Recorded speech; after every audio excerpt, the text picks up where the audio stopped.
if you can call this a broader comedy, if you will, then does that allow you to maybe experiment with different types of genres of movies in the future, or do you feel like you're pretty much like these are the movies that you're going to be making and I never know, you know, I don't have a plan de carrière. Each film is a new experience. The film just before was a drama, Le Refuge.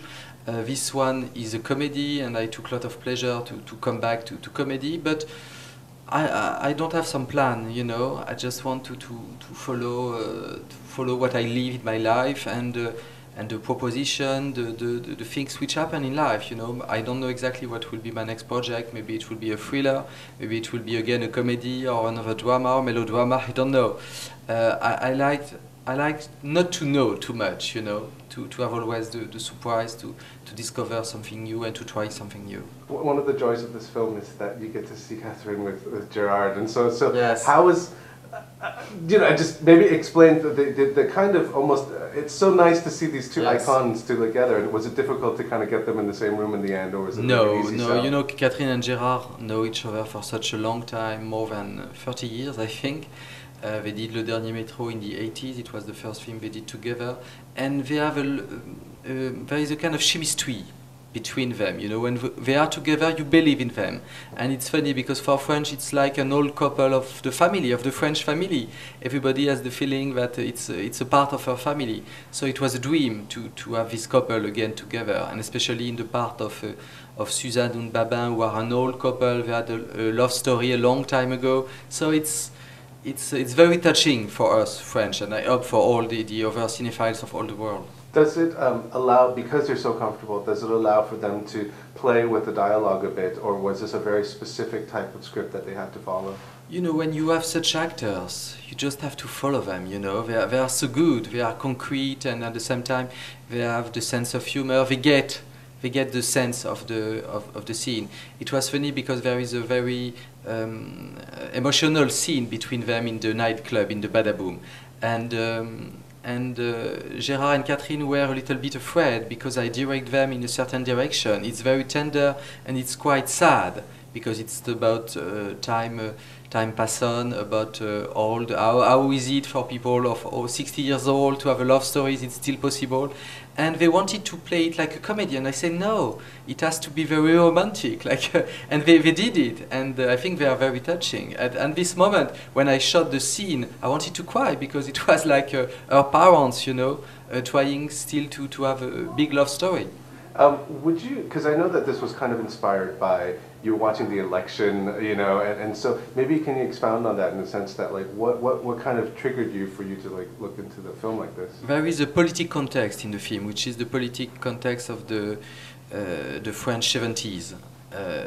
But at the same time, I realized quickly there are many connections with today, with the presidence of Sarkozy in France. And there is a crisis in France, like during the 70s, you know, there are a lot of unemployment, a lot of sequestration of bosses, people are angry, they are not happy, and so I realized the 70s and now it's very close. Things change, but not so much, and especially for the condition of women.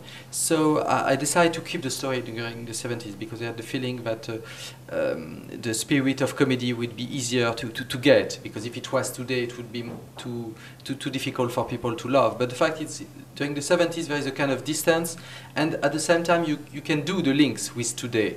And that's true. The last election between Sarkozy and Ségolène Royal, which was very strong in France, it was a big struggle between men and women. And I realized, reading the play, I can make some links between these two things. So do you honestly believe that a woman can definitely fix or kind of save the world from, you know? I'm sure women can save the world. I'm sure of that. Brilliant. Last question then. You know, whenever I watched your previous films, earlier films about the conditions of love, and so what? I guess I want to know, like, what is your take on all these things? Because you know, I don't know. What is your take on life in general these days? Because you've hit a certain part in your career, and so are you kind of are you kind of making choices based on, is there still fear in the kind of work that you want to do, or do you have a freedom to just kind of like really try? I try to be free, you know, as an artist. Each one tries to find the freedom to express himself. But at the same time, when you do cinema, you have to be very pragmatic. You have to deal with so many things. So you have to accept. There are some compromises, but some compromises which can be good for your work, you know. Sometimes it can be helpful, because if a producer says, no, you won't be able to shoot with this money or this thing, you find some other solutions, and it allows you to be more imaginative. And so I know to make cinema, you have to, you can control everything, you know. You have to accept at the moment that life is stronger than what you want to do. So you have to accept and to deal with these realities. So are you a taskmaster on set, or are you a fluid director on set then? On set, I think I'm very childish, you know. I have a lot of fun, but I know what I want, you know. And sometimes, and very often, I know what I don't want. So I think I'm not very tyrannic. I just give the direction, and I try to be very close to the technicians, to the actor, and it's a work we do together. You know, it's not, I'm not alone in one place and all the others working. No, we are all together, and because I'm the operator of the film too, I'm behind the camera, I'm very close to the technicians.